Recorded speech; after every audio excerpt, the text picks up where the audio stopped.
நிலவின் ஒளியை பிடித்து பிடித்து பாலில் நனைத்து கன்னங்கள் செய்து விட்டார். உலக மலர்கள் பறித்து பறித்து 2 பந்துகள் அமைத்து அமைத்து பெண்ணை சமைத்து விட்டார். அழகு என்பது ஆண்பாலா பெண்பாலா என்பதில் எனக்கு சந்தேகம் தீர்ந்தது. அழகு என்பது நிச்சயம் பெண்பாலடா.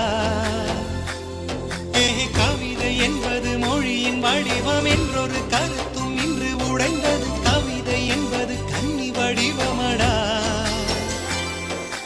மின்னலை பிடித்து மேகத்தில் துடைத்து பெண் என்று